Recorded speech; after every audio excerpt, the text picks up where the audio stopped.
Earth's final warning. Stop attacking or we declare war without mercy.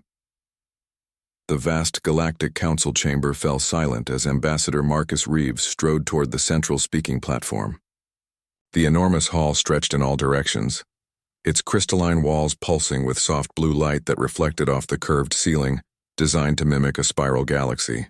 Around him, representatives from over 1,000 worlds watched with a mixture of curiosity and disdain. Some whispered behind clawed hands, others adjusted breathing apparatus, and many simply stared at the lone human who dared address the most powerful governing body in known space. Marcus fought to keep his breathing steady. He was the only human in a room filled with beings who saw his species as little more than clever animals that had stumbled onto the galactic stage. The weight of his responsibility pressed down on him like a physical force. His footsteps echoed through the chamber as he approached the platform that would amplify his voice and translate his words into the 200 most common languages used by Council members. Honored representatives of the Galactic Council, Marcus began, his voice remarkably steady despite his racing heart. I stand before you today not as a supplicant, but as a messenger, the Grand Arbiter, a massive 12-limbed being with iridescent scales that shifted color with its moods, leaned forward from its elevated position.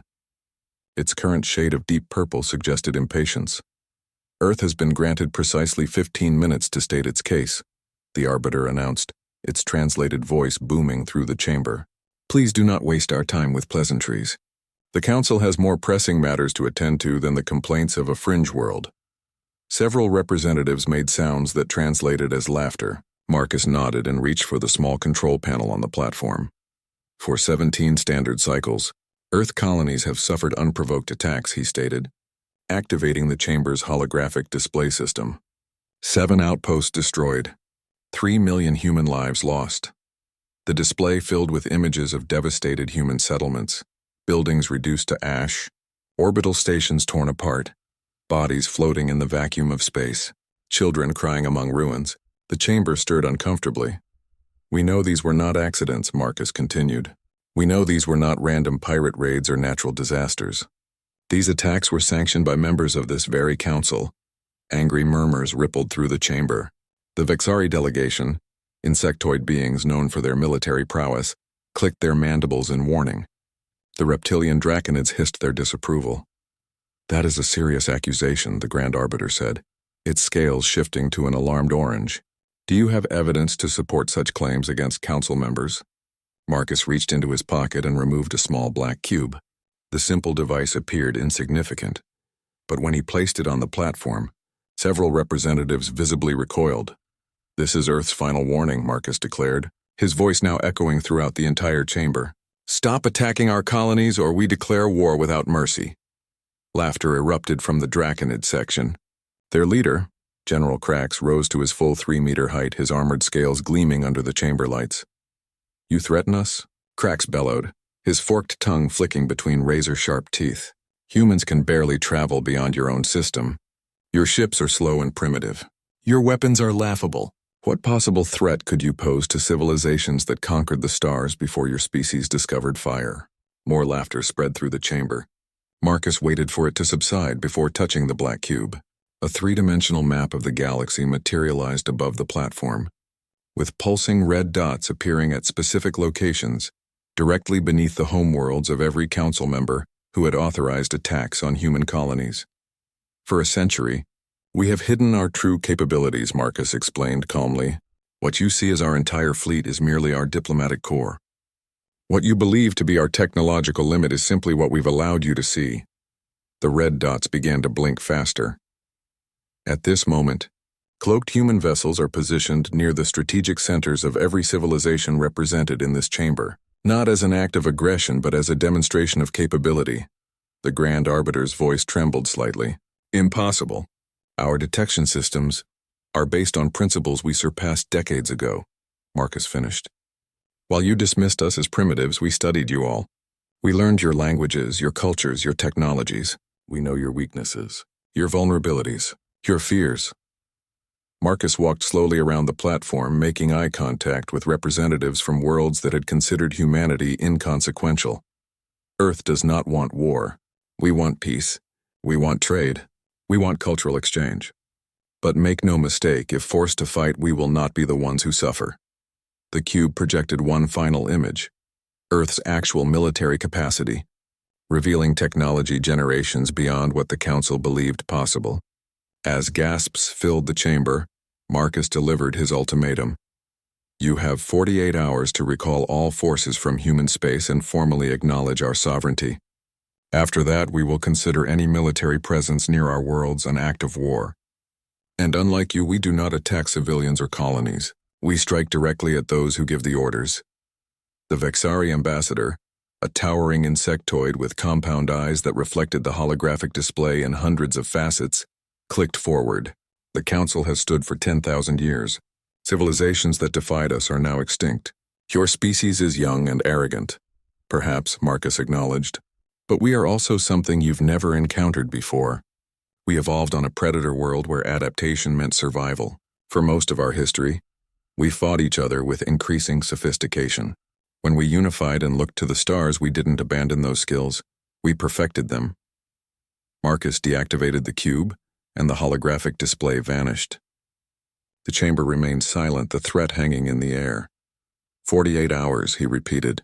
We've transmitted the evidence of Council involvement in the attacks to every world in the hegemony.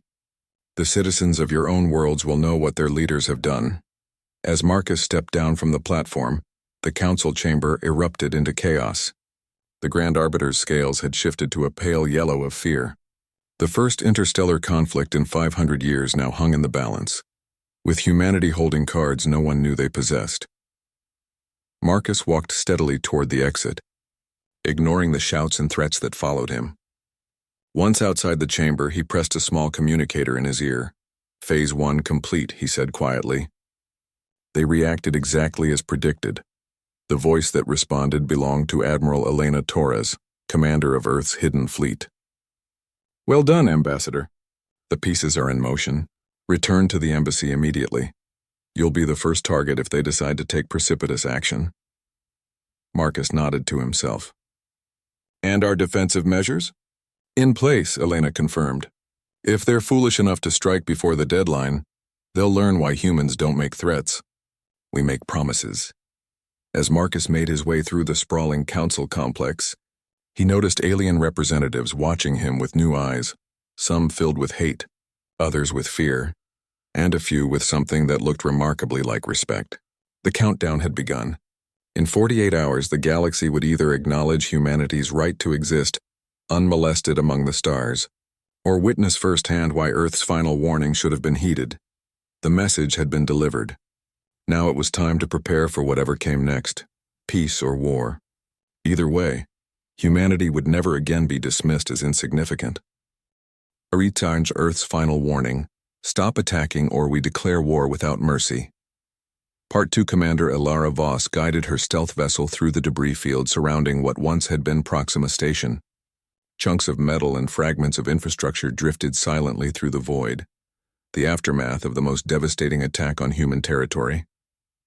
While the Galactic Council debated Earth's ultimatum, Ilara had a different mission, discovering who had orchestrated the campaign against humanity and why. Her ship, the Shadow Whisper, was invisible to conventional scanners. Its hull absorbed rather than reflected light, and its propulsion system left no energy signature. As far as the galaxy knew, such technology was centuries beyond human capability. That misconception had been carefully cultivated for decades. Approaching target zone, Ilara announced to her small crew. Sensors at maximum sensitivity. We're looking for the signature we detected during our last pass. Lieutenant Dax Reynolds nodded from his station, getting unusual readings from Sector 7, similar to what we found at the Artemis Colony ruins. Take us in closer, Ilara ordered, and maintain communications blackout.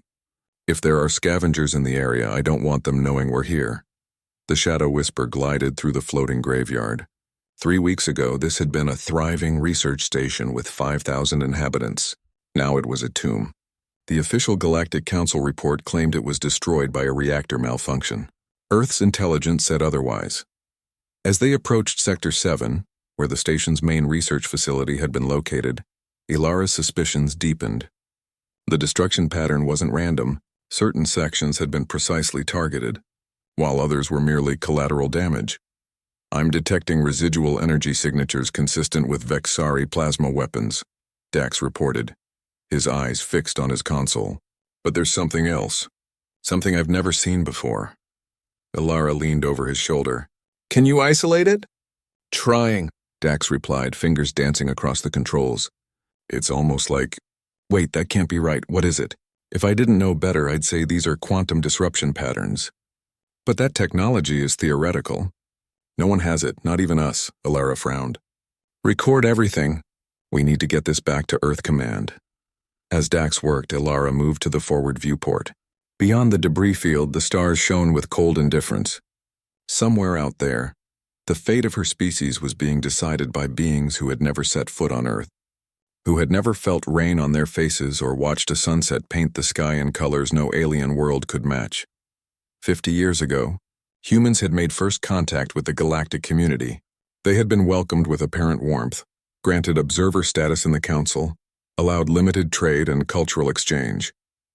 But Earth's leaders had noticed disturbing patterns in galactic history, emerging civilizations systematically contained or destroyed once they reached a certain development threshold. In response, Earth had developed a shadow program, while presenting the facade of a naive young species grateful for any scraps from the galactic table. They had secretly advanced their technology far beyond what they revealed.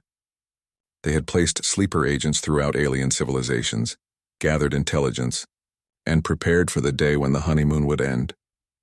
That day had come 3 years ago, when the first human colony was attacked. Commander, called Specialist Juno Rivera from her station, I'm picking up a transmission, heavily encrypted but definitely artificial in origin. Source? Ilara asked sharply. It's coming from within the debris field. Juno's dark eyes widened. Someone's still here. Ilara moved quickly to the command chair. Battle stations.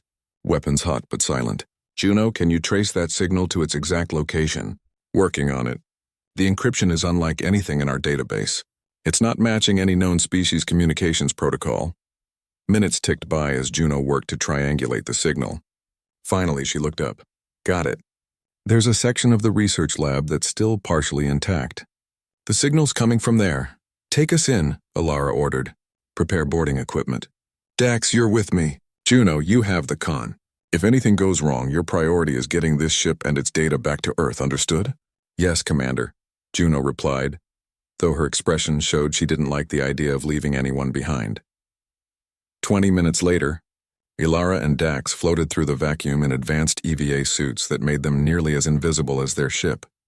They navigated carefully through twisted metal and shattered composite materials until they reached what had once been the station's secure research wing. The outer doors have been forced, Dax noted, his voice coming through clearly in Ilara's helmet. Someone got here before us. Stay alert, Ilara warned, drawing her particle beam pistol. The weapon was small but could vaporize a target with pinpoint accuracy. We're not alone. They pushed through the damaged airlock into a section that still held atmosphere. Emergency lights cast eerie red shadows across what had been a state-of-the-art laboratory. Most of the equipment was destroyed, but one console still glowed with power. The transmission is coming from that terminal, Dax whispered, checking his handheld scanner. It's sending data somewhere, but I can't determine the destination. Ilara approached the console carefully. Cover me. As she examined the terminal, her blood ran cold. The screen displayed information about Project Prometheus, Earth's most secret research initiative. Only a dozen people on the planet knew about it. This station wasn't supposed to have any data related to the project. We've been compromised, she said softly. Someone knew exactly what to look for. A noise from the adjacent room made both officers freeze. Ilara signaled to Dax and they took positions on either side of the doorway. When a shadow moved across the threshold, Ilara struck. The figure was fast, inhumanly so. It dodged her attack and counterattacked with blinding speed. Only Ilara's enhanced reflexes, another secret Earth advancement, saved her from a killing blow. Dax fired his weapon, but the beam passed through empty air as the attacker seemed to shift position instantaneously. Vexari assassin, Dax shouted as the figure's features became visible in the red emergency lighting. The attacker had the characteristic insectoid appearance of the warrior caste, but with modifications Ilara had never seen before. The fight was brutal and swift. The assassin was stronger and faster than any Vexari on record, but Alara and Dax had trained for exactly this scenario. Working in perfect coordination, they eventually managed to subdue the creature. "Bind it," Alara ordered, breathing hard despite her enhanced physiology. "Full restraints. I want answers." The captured assassin clicked its mandibles in what might have been laughter. "You know nothing, human," it said in perfect English. "Your species has been marked for containment. The decision was made long before your kind reached for the stars." "Who made this decision?" Alara demanded, pressing her weapon against the Vexari's head. "The Council? The Vexari Hive? We are merely instruments," the assassin replied. "The preservers maintain galactic stability. Species with your psychological profile cannot be allowed to develop further. You are too unpredictable, too dangerous." "The preservers?" Dax asked. "I've never heard of them." "Few have. They work from the shadows, guiding the galaxy's development. They have agents within every major civilization. They have guided the Council for millennia." Alara felt a chill that had nothing to do with the station's failing environmental systems. "Why tell us this? Why reveal their existence?" The Vexari's compound eyes seemed to glitter with amusement. "Because it changes nothing. The process has already begun. Earth will be contained one way or another." "That's where you're wrong," Alara said. "Your people, these preservers, they made one critical mistake. They underestimated us. Humans don't respond well to extinction threats." The assassin made a dismissive gesture. "Your ambassador's threats at the Council mean nothing. Your hidden fleet is impressive but insufficient. The preservers have seen species like yours before." "Have they?" Alara leaned closer. "Then why are they targeting our research into the Prometheus Protocol? What are they afraid we'll discover?" For the first time, the Vexari showed something like uncertainty. "You cannot possibly understand the technology you're attempting to harness. The artifacts you discovered at the edge of your system belong to a civilization that predates the Council," Alara finished. "A civilization the preservers fear? Why, what happened to them?" Before the assassin could answer, alarms blared from Alara's wrist computer. "Commander," Juno's voice came through urgently. "Multiple vessels just dropped out of hyperspace. Vexari battle cruisers? They've detected us." "Time to go," Alara said, pulling the assassin to its feet. "You're coming with us. Dax, grab that console's data core. Move." They raced back through the ruined station, dragging their prisoner. As they reached the airlock, a massive explosion rocked what remained of the facility. The Vexari ships were firing on the ruins, determined to destroy any evidence. "They're willing to kill one of their own to keep their secrets," Dax noted grimly.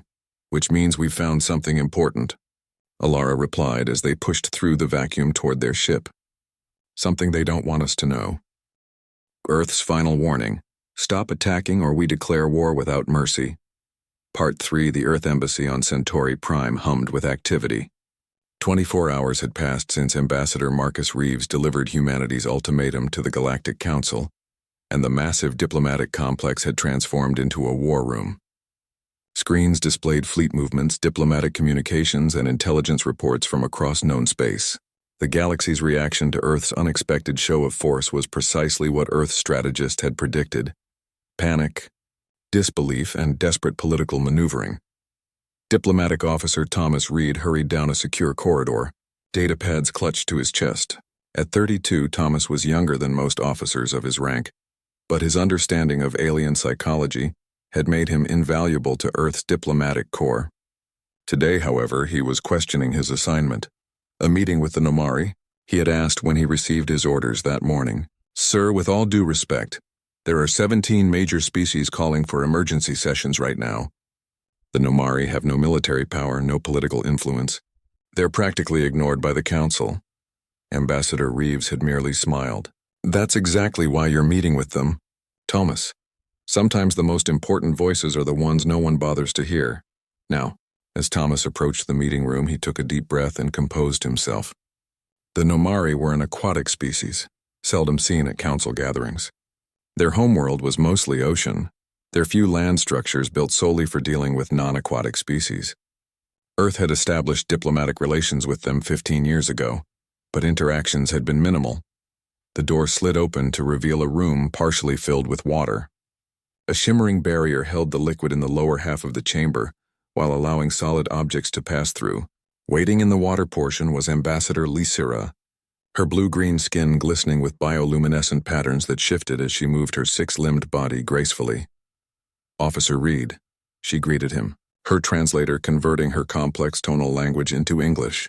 "I appreciate Earth's willingness to meet during such tumultuous times." Thomas bowed respectfully before taking a seat at the edge of the barrier. "Ambassador Lysira, the pleasure is mine. Earth values its relationship with the Nomari people." Lysira's head fins fluttered in what Thomas recognized as skepticism. Does Earth truly value relationships with species that can offer little material advantage? Most council races see us as primitive curiosities at best. Earth knows something about being underestimated, Tomas replied carefully. We've found such perspectives often miss hidden strengths. Indeed.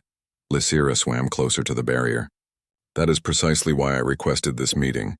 Your ambassador's performance at the council has caused quite a stir. Many powerful forces are now reconsidering their assumptions about humans. Tomas nodded. That was part of our intention, but I sense you have insights beyond the obvious reactions. Lysira's skin flashed a pattern that Thomas didn't recognize. The Nomari have observed galactic politics for 8,000 years, Officer Reed. We were spacefaring when most current council races were still evolving basic sentience. Yet we remain marginal, confined largely to our home system. Have you never wondered why? The question caught Thomas off guard. Earth's intelligence on the Nomari was limited, but now that Lysira mentioned it, the disparity between their long history and limited presence did seem odd. I had assumed it was a cultural preference, he said. Many species choose limited expansion. A comfortable assumption, Lysira replied, but incorrect. The Nomari once had colonies in 12 systems. We developed faster than light travel independently. We created art and philosophy that influenced dozens of younger races. And then, 3,000 years ago, we were systematically pushed back. Our colony suffered accidents. Our ships encountered navigational hazards. Our technology development hit inexplicable setbacks. Thomas leaned forward. You're describing a pattern similar to what Earth has experienced. Yes, but over a much longer timescale. Lysira's voice grew softer. We adapted. We survived by appearing non-threatening. We cultivated the image of a content, primitive people interested only in our oceans and our art. And we watched. And we learned. What did you learn? Tomas asked, his mind racing with implications. That the galaxy is not governed by the Council, but by what lies behind it.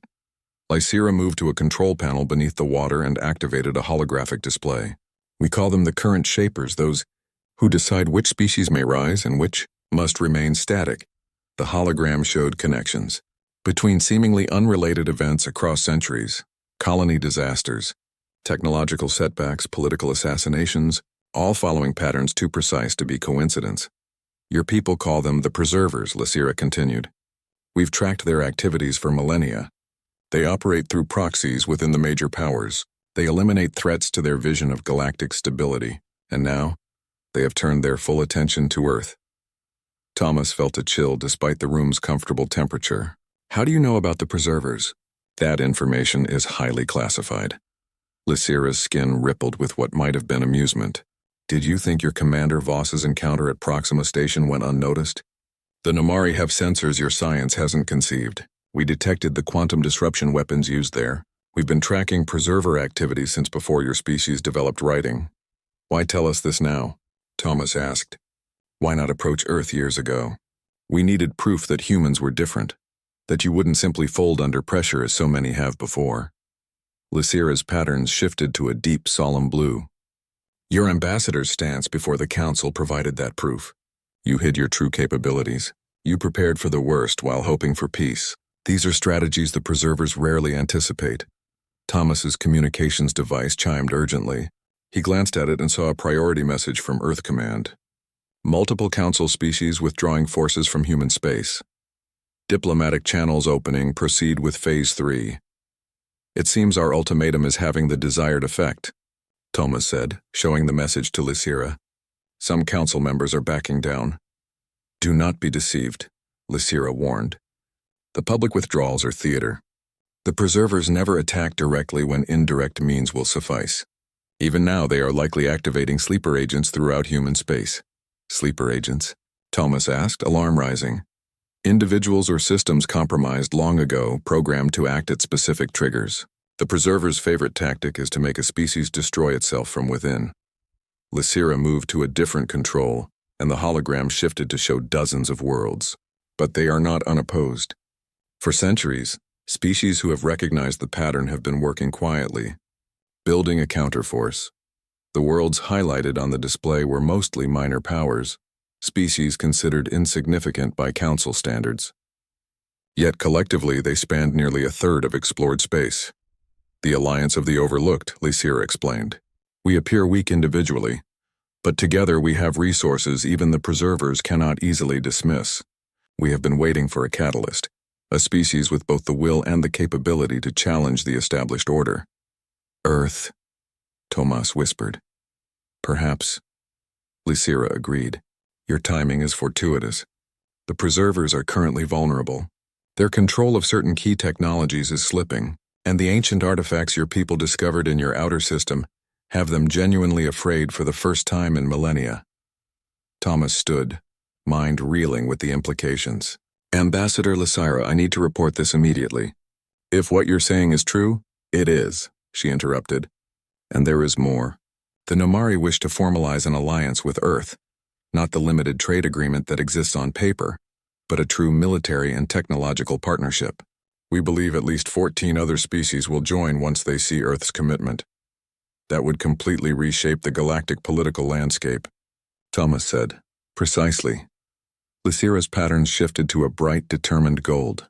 The Council has stood for 10,000 years because it serves the Preserver's purpose. But its foundation is built on fear and manipulation. Show the galaxy another path. Prove that cooperation without domination is possible. And that foundation crumbles. Tomas's device chimed again with another urgent message. Preserver agents confirmed active on Earth. Security breach at Prometheus facility. All diplomatic personnel on high alert. It's already beginning, Tomas said grimly. They're moving against us directly. Then there is no time to waste. Lysira extended a limb toward a small container floating near her. Take this. It contains Nomari encryption keys and communication protocols. It will allow your people to contact all 14 potential allies simultaneously, on channels the Preservers cannot monitor. As Thomas reached for the container, the embassy's alarm system blared to life. Red emergency lights flashed throughout the room. What's happening? Lysira asked, her patterns shifting to alarmed crimson. Thomas checked his security feed and felt his heart sink.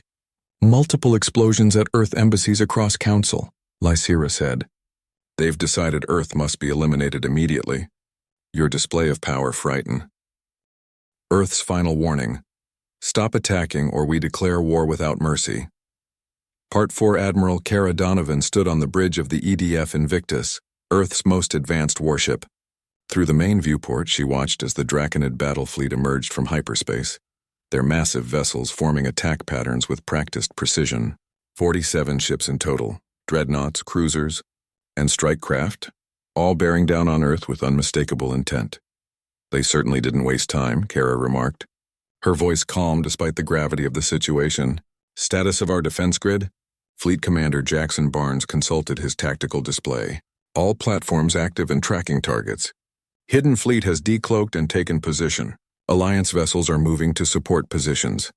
Kara nodded, studying the holographic battle map that showed Earth's true defensive capabilities. For decades, Earth had maintained the illusion of minimal orbital defenses.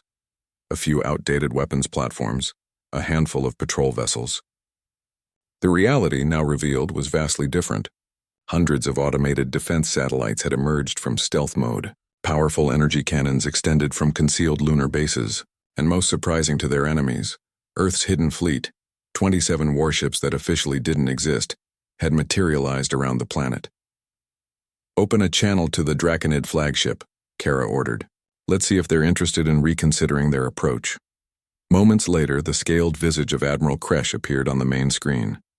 His reptilian features contorted in what might have been surprise. Human, he hissed. Your deception ends today. The Council has deemed your species too dangerous to permit further development. Surrender now and accept containment protocols or face extinction. Kara met his gaze steadily. Admiral Kresh, your fleet has entered Earth-controlled space without authorization, in direct violation of our ultimatum. I suggest you withdraw immediately. This is your only warning. Kresh made a sound that his translator rendered as laughter. Your hidden toys are impressive, Admiral, but insufficient. The Draconid Empire has conquered worlds for millennia. Your species has barely left its cradle. Stand down your weapons and prepare to receive our boarding parties. The Preservers have decreed that humanity requires careful study before final disposition. The Preservers, Kara repeated. Tell me, Admiral, do all Draconid commanders take orders from shadow organizations, or are you special? Kresh's expression shifted subtly. You know nothing of matters beyond your comprehension, human. The Preservers maintain galactic stability. Your kind threatens that stability with your unpredictable development patterns. The decision has been made. We've made decisions too, Kara replied. Computer, activate Prometheus protocol. Throughout Earth's fleet, systems previously dormant came online. The Prometheus protocol, named after the mythological figure who stole fire from the gods, represented humanity's most closely guarded technological breakthrough. Based partly on reverse-engineered technology from the ancient artifacts discovered in the Oort cloud, it allowed for manipulation of space-time at a quantum level. Target Draconid command vessels only, Kara instructed. Minimum casualties. We want to demonstrate capability, not initiate a massacre. On the tactical display, targeting solutions appeared around 5 Draconid ships, the fleet's command vessel, and 4 supporting cruisers. Before Admiral Kresh could respond, bright pulses of energy leapt from the Invictus and its sister ships.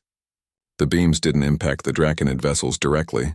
Instead, they created localized distortions in spacetime around the targeted ships. The effect was immediate and shocking.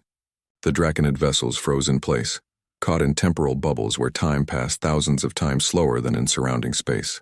From the perspective of those outside, the ships appeared completely motionless, their energy readings flat, their communications silent.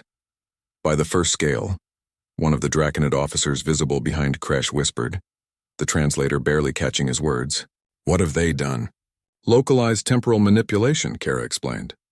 Your flagship hasn't been damaged.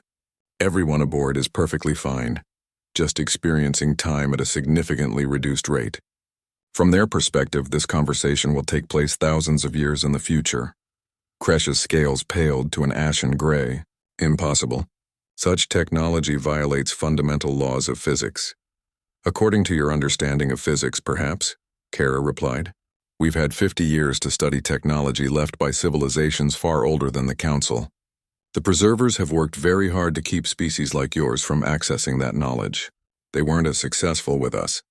Across the system, the remaining Draconid vessels were breaking formation, some attempting to target Earth's fleet, others turning to flee. Admiral Kresh, I'm offering you one final opportunity, Kara continued. Order your remaining ships to stand down. We'll release your command vessels from temporal suspension once a ceasefire is confirmed. Refuse, and we'll be forced to take more permanent measures. Before Kresh could respond, alarms blared across the Invictus's bridge. Multiple hyperspace signatures detected, Barnes reported urgently. Vexari battle groups entering the system. At least 30 ships, heavy combat configuration. On a secondary display, Kara watched as the insectoid vessels of the Vexari hive emerged from hyperspace, their organic-looking ships arranging themselves into attack formations. The Preservers are committing significant resources, Kara noted grimly. They really are afraid of us. Admiral, Barnes said, his voice tight. We're also detecting energy buildups in Earth orbit. Something's activating on our own defense platforms. Kara's eyes narrowed. Preserver sleeper agents. They've compromised our automated systems. She tapped her command console. All ships initiate protocol safeguard. Disconnect from central defense network immediately. Across Earth's fleet, ships severed connections to the potentially compromised defense grid. It was a contingency Earth's military had prepared for, the possibility that their own technology might be turned against them. Get me Dr. Julian Reese at Prometheus Base, Kara ordered. We need to lock down all research facilities immediately. While communications worked to establish the connection, Kara turned her attention back to the Draconid Admiral, who was watching the unfolding chaos with an expression of grim satisfaction. You see, human, the Preservers have planned for every contingency. Your impressive display with our command ships means nothing. Even now, agents within your own government are activating. Your defense grid will target your population centers. Your communication systems will fail. Your resistance, while noteworthy, was anticipated. A message flashed on Kara's private display. Prometheus base under attack, internal security compromised. Emergency protocols active. Admiral Donovan. Dr. Julian Reese's voice came through, distorted by interference.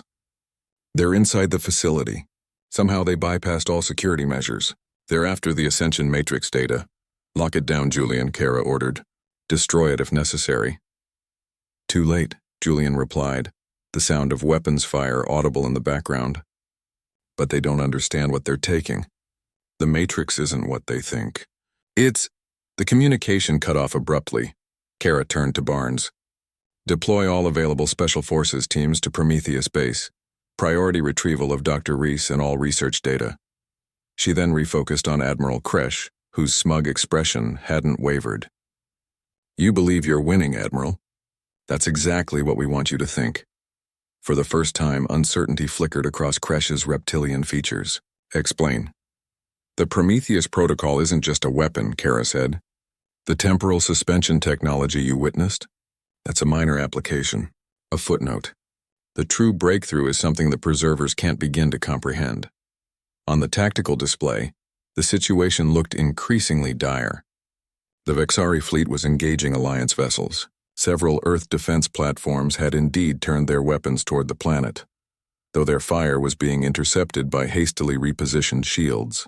Across human space, reports were flooding in of coordinated attacks on colonies and outposts. Yet Kara remained composed. Admiral Kresh, I'm going to tell you something the preservers don't want you to know. The ancient civilization whose technology we discovered, the one whose artifacts the preservers have been hiding and destroying for millennia, they weren't destroyed. They evolved. They transcended physical form, and they left breadcrumbs for species worthy of following them. Preserver propaganda identifies them as a cautionary tale, Kresh said, his voice less certain now. A species that developed too quickly and destroyed themselves. A convenient lie, Kara replied. The truth is they achieved what the preservers fear most, true freedom from physical and technological limitations. The Ascension Matrix isn't a weapon, it's a doorway, and humanity has already begun to step through it. As if on cue, new alerts sounded across the bridge. Barnes looked up from his console, his eyes wide. Admiral, we're detecting quantum field fluctuations throughout the fleet. The pattern is spreading exactly as predicted. Kara nodded. Activate it, Acro. Earth's final warning. Stop attacking or we declare war without mercy. Part 5, Doctor. Maya Henderson stepped carefully through the ancient doorway, her heart pounding with a mixture of scientific excitement and primal fear. The precursor installation, discovered during the conflict with the preservers and now the focus of intensive study, loomed around her like a cathedral built by gods. Its walls were made of a material that seemed to shift between solid matter and pure energy, inscribed with symbols that changed when viewed from different angles. Recording everything, Dr. Henderson? Asked Lieutenant Wilson, one of the security team assigned to protect the research expedition. Every second, Maya confirmed, gesturing to the advanced sensors built into her environmental suit. Though I doubt our technology can fully capture what we're seeing. Behind them came the rest of the team, 12 of Earth's most brilliant scientists, accompanied by representatives from the Alliance of the Overlooked. Ambassador Lysira of the Nomari moved with surprising grace despite needing a water-filled environmental suit on dry land. Grell, a crystal-based intelligence from a minor world called Koros, floated silently in a gravity-nullifying field. 3 weeks had passed since the battle at Earth. The emergency meeting with the Consensus, the leadership of the Preservers, had resulted in an uneasy truce. The major council races had withdrawn their forces from human space. Official apologies had been issued for the unfortunate misunderstandings that had led to attacks on human colonies. And most significantly, the existence of the Preservers had been acknowledged publicly for the first time in galactic history. But peace remained fragile. The Consensus had agreed to non-interference with Earth and its allies, but centuries of manipulation didn't end overnight. Which was why this expedition to the precursor installation was so crucial. Humanity needed to understand the legacy left by the galaxy's first advanced civilization, both as insurance against future threats and as a pathway to their own evolution. The energy readings are strongest through that archway, Maya noted, consulting her instruments. Whatever the precursors left behind, I think we're getting close to its core.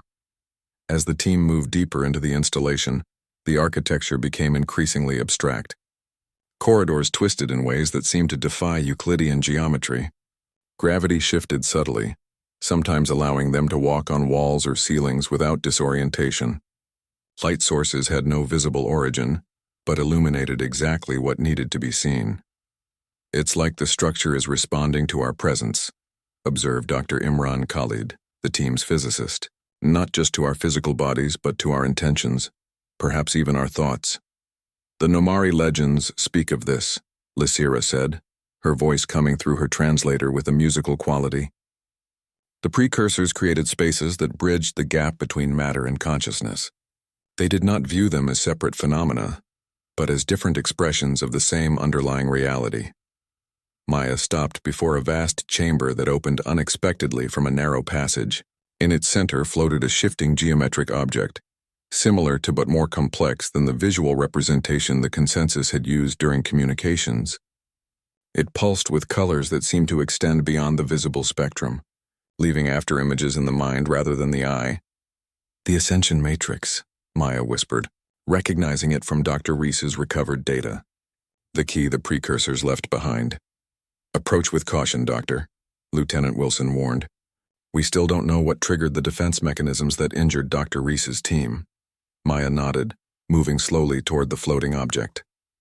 I don't think they were defense mechanisms, Lieutenant. I think they were tests, the Matrix responding to the intentions of those who discovered it. As she drew closer, the Matrix began to pulse more rapidly.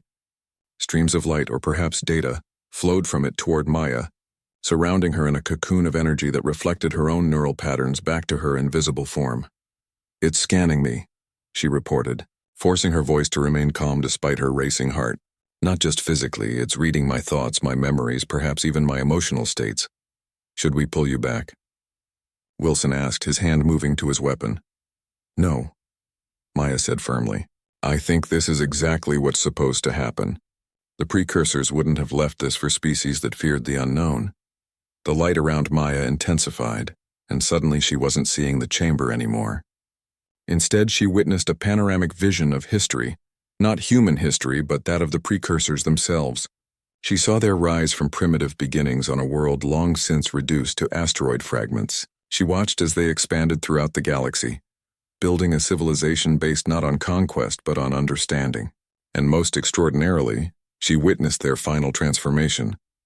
Not an ending, but an evolution beyond physical form into a state of existence that made even the advanced technology around her seem primitive by comparison. They didn't die out, she gasped, the words barely audible to her teammates. They transcended. They became something else, something more. As suddenly as it had begun, the vision ended. Maya found herself kneeling on the chamber floor, the matrix still pulsing above her, but now with a steady, almost peaceful rhythm. Dr. Henderson, Imran rushed to her side. Are you all right? Better than all right, Maya said, accepting his help to stand. I understand now. I understand why the preservers feared this place, why they've hidden knowledge of the precursors for millennia. Tell us, urged Grell, the crystalline being's facets refracting the matrix's light into prismatic patterns. The precursors developed a theory of existence that unified consciousness with physical reality, Maya explained, still processing the enormous download of information she had received. They discovered that mind and matter aren't separate. They're aspects of the same underlying phenomenon. And once they understood this, they were able to transcend their physical limitations. They evolved beyond bodies, beyond technology, beyond the constraints of space and time. They became gods? Lieutenant Wilson asked skeptically. No, not gods, Maya shook her head. More like pioneers. Explorers who found a new frontier beyond what we typically consider reality. And they left this, she gestured to the Matrix, as a roadmap for other species to follow when they were ready. And the preservers wanted to prevent this knowledge from spreading, Lysira observed. It threatened their control model of galactic development. Exactly, Maya agreed. The preservers believe in stability through careful management of technological and social evolution. The idea that species could evolve beyond their control, beyond even physical existence as we understand it, is anathema to their entire philosophy. The matrix pulsed again, and new streams of data flowed outward, this time connecting with each member of the expedition team simultaneously. Maya watched in fascination as the energy adapted differently to each species, flowing like water around Lysira, crystallizing into geometric patterns around Grell, forming neural-like networks around the humans. It's communicating with all of us, Imran whispered, but differently based on our biology and cognition patterns. For several minutes the chamber was silent except for occasional gasps or murmurs as each being received their own vision from the matrix. When the process finally ended, they looked at each other with new understanding. The precursors didn't leave a weapon, Maya said, breaking the silence. They left a choice, a potential future path for evolution. Each species must discover it independently when they're ready. The preservers have been preventing that choice from being offered, believing themselves the only ones qualified to determine galactic development. What do we do with this knowledge? Wilson asked. The consensus won't simply accept this. They've built their entire existence around controlling the flow of technological and evolutionary progress. We share it, Maya said firmly. Not just with humans, but with all species who are ready to understand. The precursors were clear. Evolution cannot and should not be controlled from outside. Each civilization must make its own choices, find its own path. The Concordat, Lysira said suddenly. The alliance structure Ambassador Reeves proposed during the negotiations. It could be the vehicle for this sharing, a new framework for interspecies cooperation based on mutual respect and self-determination rather than control. Maya nodded. Exactly. Not to force transcendence on anyone, but to ensure the choice is available to all who seek it. Some species will choose to remain physical. Others will explore the path the precursors discovered. Both choices are equally valid. 2 days later, representatives from Earth, the Alliance of the Overlooked, and several major council races who had rejected preserver influence gathered on Centauri Prime. The Galactic Concordat, a new framework for interstellar relations, was being formalized in a ceremony broadcast across thousands of worlds. Ambassador Marcus Reeves, now leading the human delegation, stood before the assembled representatives. The chamber was different from the council hall where he had delivered Earth's ultimatum weeks earlier. Instead of tiers arranged hierarchically, the delegates sat in a circle symbolizing equality and mutual respect.